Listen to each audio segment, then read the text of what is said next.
They told her not to step off the stagecoach until dark, but Ruth had waited her whole life to be seen in daylight. She gripped the iron rail with one gloved hand and descended, her right leg dragging slightly behind, like an old wagon wheel stuck in mud. The laughter started before her second boot hit the dust.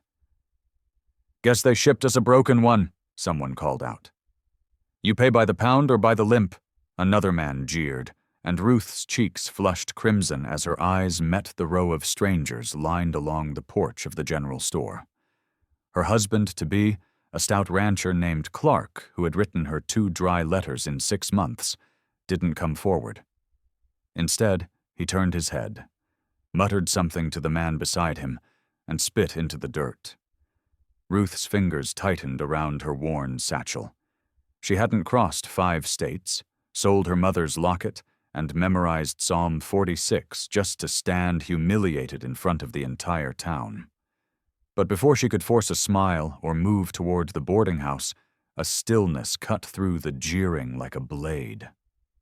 A tall figure stepped out from between 2 horses, his face shaded by long black hair and his bare chest marked with faded paint. The Apache wore no expression, only eyes deep as creek water during a storm, and his steps were silent as he crossed the road toward her. No one spoke. No one dared. The air thickened as he reached her side, paused, and, without looking at the men on the porch, lifted his hand slowly and placed it on her shoulder. Just once, just firm enough to still her shaking bones. Then he turned, walked back into the sunlit distance, and vanished beyond the mercantile's back alley. The porch creaked under shifting boots. Clark stepped forward finally, voice low. "Don't expect to be touched like that in my house," he growled. But Ruth didn't hear him. She was still frozen in place, the warmth of that quiet gesture burning through every humiliation she had swallowed on the trail. For the first time in her life, someone had seen her without flinching. And somehow, without saying a word, the Apache had reminded her that broken things still carried weight. And sometimes, maybe even honor. Clark didn't hold her hand, didn't even lift her bag. He just walked 3 paces ahead like he was leading a mule to slaughter, his boots thudding against the packed road while townsfolk whispered behind fluttering curtains. Ruth limped after him in silence, her fingers raw from clutching the satchel, her eyes fixed on the square of his back. "Thought you said you wanted a woman, not a cause," a woman called from a doorway, and someone else chuckled. Clark didn't reply. He didn't defend her, didn't even look at her, just opened the crooked gate to a lean gray house with a busted shutter and let it swing shut behind him before she'd reached the step. Ruth stood there, her breath ragged. She hadn't expected roses or ribbons, but she'd at least expected her name. Inside, the house smelled of sweat and stale biscuits, a cot in the corner, cracked stove, and one cracked mirror hanging too high to see herself. Clark sat at the table, boots up, pouring beans into his mouth with the same attention a man gave feed to a hog. "Room's in back," he muttered, not looking up. "We'll talk about work in the morning." Ruth placed her satchel down with care. Her leg ached from the ride and the walk, and something inside her chest, something like hope, had started to flake apart. "You don't want me here," she said softly. Clark looked up then, slow and cold. "You were cheap," he said. "That's all I need." The words cracked like frost in her ear. She nodded once, turned toward the narrow hall, and walked down it with her chin high, because no man, not even one who bought her, was going to see her break. But in the dark of that splintered room, as she slid her back down the wall and sat against it, she let one tear fall. Just one. And then she thought of the Apache, the warmth of his hand, the calm in his eyes, the way he didn't flinch. No ownership, no shame, just presence. She didn't even know his name, but that moment had filled her with more dignity than any wedding vow ever had. Ruth wiped her cheek, straightened her spine, and whispered to the empty room, "I'm not staying broken." Somewhere out there, someone had seen her. And maybe that was enough. For now. The morning sun peeled across the crooked floorboards as Ruth limped out to the pump behind the house, bucket in one hand, the other gripping the porch rail. Clark had already ridden out. No note, no word, just the sound of a gallop fading down the road before dawn. The silence was sharper than any insult. She pumped water slow and steady, each pull biting at her shoulder, when a flicker of movement caught the edge of her vision. She turned, too fast, and almost dropped the bucket. He was standing under the cottonwood tree by the fence, arms crossed, eyes steady. The Apache. No horse, no noise, just presence like he'd stepped out of the earth itself. Ruth's throat tightened. She hadn't said a word to him, didn't even know why he'd come. But there he was, like an answer she didn't know she'd prayed for. "You shouldn't be here," she said, her voice small. His gaze didn't waver. He looked at her limp, then at her hands, red and raw, and finally at her eyes. Then he did something she didn't expect. He pointed at the ground, then made a small circle over his chest with his hand. She didn't understand the meaning, but it felt gentle, like an offering. She stepped toward him without thinking, then stopped, unsure. He noticed, reached into the pouch on his belt, and drew out a strip of cloth, beaded, stitched, weathered like it had survived a war. He stepped forward and placed it on the fence post between them. Not in her hand, not around her neck, just placed it there, careful and respectful, and then took a step back. His eyes said what no English ever could. "I see you. I do not pity you. You are not small." And then, just as quietly, he turned and walked back the way he'd come, disappearing into the trees without a sound. Ruth stood frozen, the wind catching the beadwork like a whisper. She touched it, felt the time in it, the care, and something inside her stirred. Not romance, not salvation. Something rarer. Dignity. She lifted the cloth and pressed it to her chest, whispering, "Thank you," though she knew he was already gone. In a town that laughed at her limp, one man had brought silence, and in that silence she'd found the beginning of her worth. By noon, Ruth had rolled up her sleeves and lit the stove. No one had asked her to. Clark hadn't left a list, but something in her refused to sit idle, not out of duty to a man who didn't want her, but out of defiance to every eye that had ever looked away. The kitchen was dusty, the bread tin full of mouse droppings, and the water still smelled faintly of rust. Still, she scrubbed. Her limp slowed her, but she moved like a woman chasing something invisible. A reason. A rhythm. She found dry beans in a sack beneath the stove, sorted them with careful fingers, and set a pot to boil. She cleaned the window with the hem of her skirt. She laid out her mother's embroidered cloth on the table, even though Clark would likely toss it aside. Each act was a whisper of control in a world that had tried to strip her of all say. By late afternoon, her back ached, her leg throbbed, and sweat had soaked the collar of her dress. But when she caught sight of herself in the cracked mirror above the hearth, she saw someone new, not fixed, but alive. Just as she stepped out to shake the rug, boots thundered up the path. Clark. Dust-covered, eyes bloodshot, shirt half-tucked like he'd been drinking or brawling, or both. He stared at the clean porch, the tidy front room, and the smell of food drifting through the open door. "Didn't ask you to play house," he muttered. Ruth didn't flinch. "Didn't do it for you." He laughed, then, bitter. "You think scrubbing floors makes you a wife? You're just another burden I bought too cheap." The words cut deep, but not all the way through.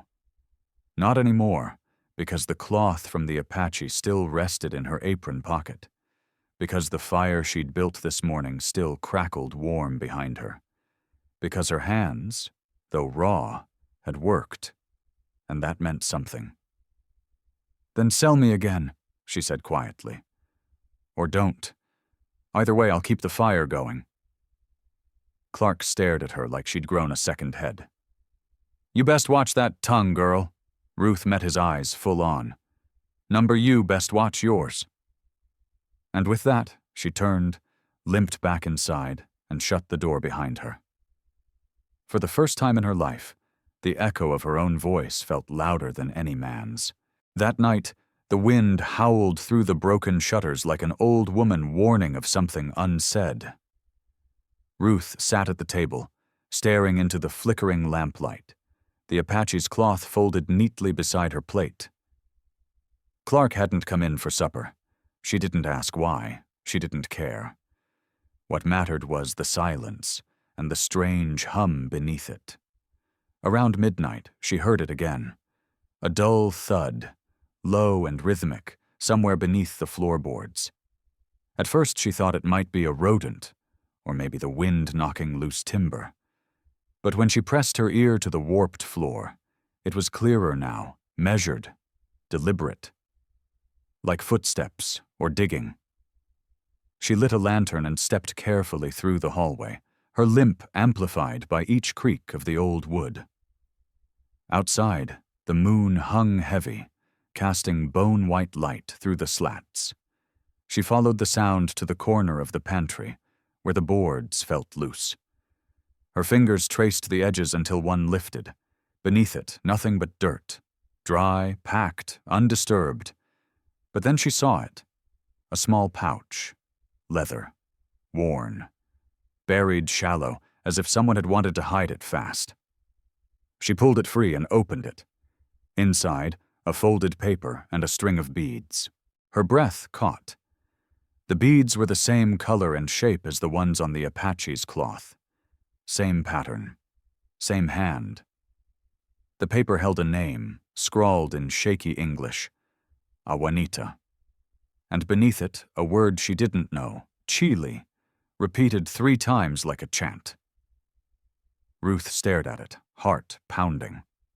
This house wasn't just old. It was haunted by silence. Not ghosts, but truths buried deep. Someone had lived here before Clark. Maybe a woman. Maybe one with ties to the Apache. Maybe one who hadn't left by choice. She clutched the beads and felt heat rise in her chest.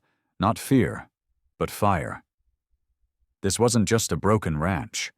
It was a story someone had tried to erase. She replaced the board, hiding the evidence in her apron pocket, and limped back to her cot. The wind kept howling, and now it felt like it was calling her name, not Ruth, but something older, something brave, something that might yet rise. She lay in the dark, clutching the beads, and whispered the name written in the dirt. Juanita. It sounded like a beginning. Morning brought smoke. Not from firewood, but from rage. Clark stormed in with mud on his boots and blood on his knuckles, slamming the door so hard it rattled the glass. "What did you touch?" he shouted before she could speak. "What did you find in this house?" Ruth didn't answer. She moved toward the stove, slow and deliberate, placing the kettle on with hands that trembled but refused to show it. Clark grabbed her arm hard. "Don't lie to me, girl. There was a pouch under the floor. It's gone." Her breath hitched. So he had known. He hadn't just ignored the past. He'd buried it. "I didn't steal anything," she said calmly, her eyes locked on his. "But maybe someone else did. Someone who thought no one would ever ask." His jaw clenched, a vein twitching beneath his stubble. "That name means nothing. That woman meant nothing. Apache trash, just like the one who touched you." The words were a slap, but Ruth didn't flinch. She pulled the pouch from her apron pocket and held it in her palm. Not as a weapon, but a truth. "Then why'd you hide it?" she whispered. Clark looked at it like it might burn his skin. "You want to end up like her?" he hissed. "She crossed them once, brought shame to this house. Her blood's still in the dirt outside. Don't make me clean it again." A chill ran through Ruth. He hadn't said she left. He hadn't said she ran. He'd said her blood's in the dirt. Outside. The kettle began to hiss. She didn't move. "Was her name Awanita?" she asked, softer now. His silence was the answer. Ruth's heart raced, but she didn't show it. "You can't bury the past with wood and nails," she said, voice shaking. "And you sure as hell can't silence it by marrying another woman to replace her." Clark raised his hand like he might strike her, but something held him back. Maybe the fire in her eyes. Maybe the Apache's shadow still lingering in this house. "You talk like that again," he said low, "and you'll end up where she did." Then he left, door open, boots stomping like war drums. Ruth stood there, alone, the beads curled tight in her fist. A name had surfaced, a truth was waking, and she knew now. This house wasn't just hers to survive, it was hers to free. That evening, Ruth stepped out onto the porch with a broom in one hand and a storm brewing behind her ribs. She swept slowly, not for dust, but for memory. Every board beneath her feet creaked like a whisper, like a warning. She reached the far corner near the rocking chair, where the wood changed color. Just slightly darker, just slightly warped. She paused, knelt, ran her fingers over a knot in the grain, and felt it shift. She pressed harder. It gave. The plank lifted with a dry groan, revealing a hollow pocket beneath, empty now, but soaked through with something dark that hadn't come from the rain. Ruth swallowed. Blood didn't leave that kind of stain unless it had been left long, and left silent. She traced her fingers along the inside edge and felt a small carving etched into the beam. "Awanita." She whispered it like a prayer. A chill passed through her.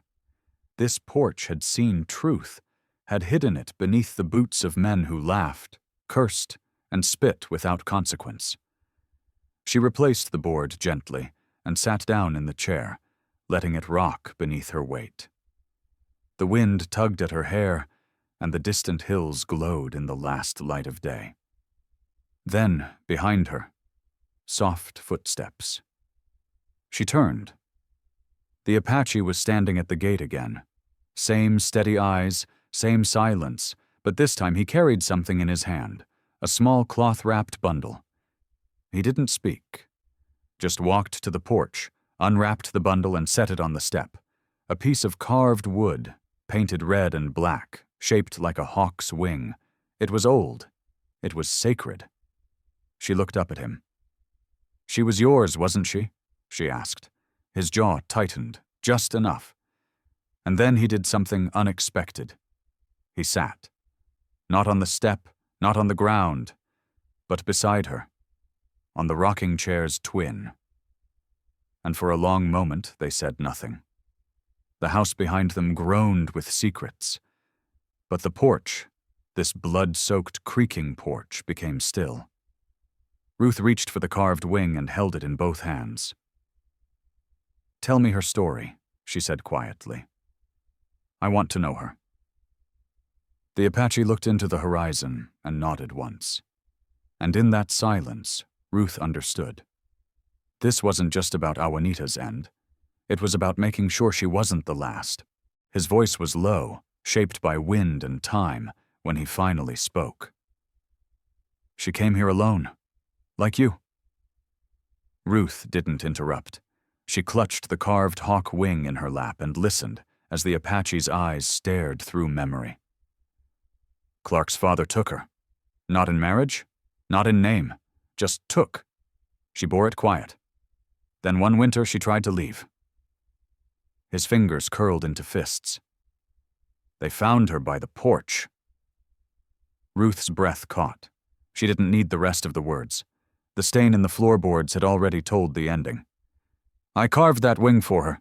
She said it made her feel strong, like wind could lift her if she ran fast enough. His voice wavered, then steadied.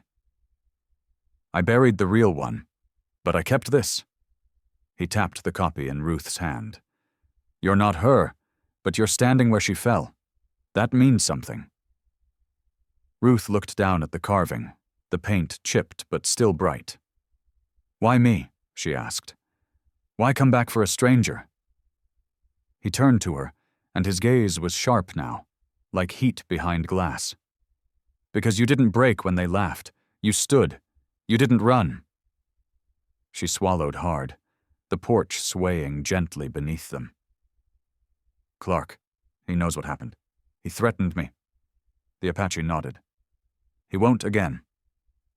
There was no threat in his tone, just truth. Ruth's heart thudded. She wasn't sure what she feared more, Clark's return or the storm rising between the past and now. What was her real name? She asked. The Apache's voice softened. Chile. It means hope that returns after loss. Ruth pressed the hawk wing to her chest. That's what she was. And maybe what I can be. He stood then, slow and sure, and extended his hand. Not to lead, not to command, but to offer. She didn't take it. She stood on her own. Not yet, she said. I have something to finish first. His mouth twitched, half a smile, not quite joy, but maybe respect. Then I'll wait. And he walked down the steps, disappearing again into the trees, the sun dipping low behind him. Ruth turned to the house. Tomorrow she would face Clark, not as a mail-order bride, not as a burden, but as the woman who carried Chile's name in her hands, and wasn't afraid to use it. Clark returned drunk and armed, the rifle slung low across his chest like it was part of his spine. Ruth heard the hooves first, then the uneven slam of boots across the yard. She didn't hide. She was already standing on the porch, the carving clutched in one hand, the Apache's cloth tied around her wrist like a silent oath. Clark staggered through the gate and stopped dead when he saw her. You look like her, he slurred. That whore from before, always standing on that porch like it was hers. Because it was, Ruth said. And now it's mine. He snorted. You think you're stronger than her? You ain't even got 2 good legs. Ruth stepped forward, her limp pronounced but unashamed. No, Clark. I've just got enough spine to stand up straight. His grip tightened on the rifle. You don't get to talk to me like that. I paid for you. Her voice didn't shake. Then get your money's worth and listen. She held up the hawk wing, letting the sun catch its edges. This belonged to Chile, the woman your father murdered, and you buried her memory like a weed. Clark's eyes twitched. He stepped onto the first porch step. You don't know what you're talking about. Don't I? Ruth's voice rose. I found her blood in your floor, her name carved beneath your boots, and a man who loved her enough to come back and see her remembered. He's dead if he shows his face, Clark growled. Then look behind you, Ruth said. Clark turned too slow. The Apache was already there, standing between the barn and the oak, bow in hand, arrow drawn, not to kill but to warn. The sight froze Clark mid-breath. You let go of that gun, Ruth said, or this porch becomes your grave too. The rifle clattered to the ground. For the first time, Clark looked small. No spit, no swagger, just a man stripped of every lie he'd built his life upon. Ruth stepped down and picked up the rifle. You're going to leave this house, she said, and you're not coming back. He opened his mouth to argue, but one glance at the Apache closed it. He turned, stumbled down the road, and vanished into dust. Ruth stood there, alone, holding the rifle and the wing, the porch beneath her steady and still. She didn't shake. She didn't cry. This was no longer a place of silence. It was hers now, and it would remember. Ruth spent the next morning scrubbing the porch with rainwater and ash soap, each stroke washing away something older than dust. Shame, silence, the stain of a woman left unnamed. When she finished, she nailed the hawk wing to the beam above the steps, its paint gleaming under the sun like a flame refusing to die. She didn't speak when the townsfolk passed. They didn't laugh now. They didn't whisper. They simply looked and lowered their eyes. A quiet woman had taken back the house no man had dared cleanse, and the story was already spreading. That night, she built a fire in the yard, just beyond the porch where Chile had once stood. The Apache came as he always did, without warning, without sound. This time, he sat beside her. No bundle in hand, no words between them. Just presence, just peace. Ruth placed a second chair by the fire. "She deserved this," she said softly. "Even if it's too late to give her breath, it's not too late to give her justice." He nodded once. "Chile means hope," he said, "but it also means return."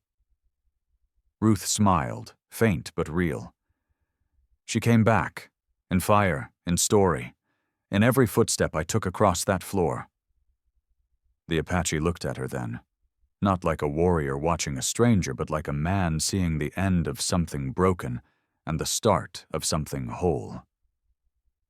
"What's your name?" he asked. She blinked. "Ruth." He studied it in silence, then reached into the pouch on his belt and handed her a small strip of deer hide. On it, carved in slow, careful strokes, were the Lakota symbols for strength, fire, and truth. She held it to her chest. "I'm not going back east," she said. "This is my home now." He stood. "Then you'll need a name that fits the ground." "Chile?" she asked. "No," he said. "You're not the same. You're the one who stayed." His eyes softened. "You're Wiaka, the light that doesn't run." Ruth rose, her limp still there but meaningless now. She walked to the porch, touched the hawk wing, and smiled. The past had bled here, but now it bloomed. A place of memory, of justice, of fire made holy. A porch that once watched a woman fall, now watched another rise. And it would never forget her name. Please like, share, and subscribe to support more true-hearted stories on Native Western Tales. If you had seen her there, would you have stepped in too? Tell us in the comments.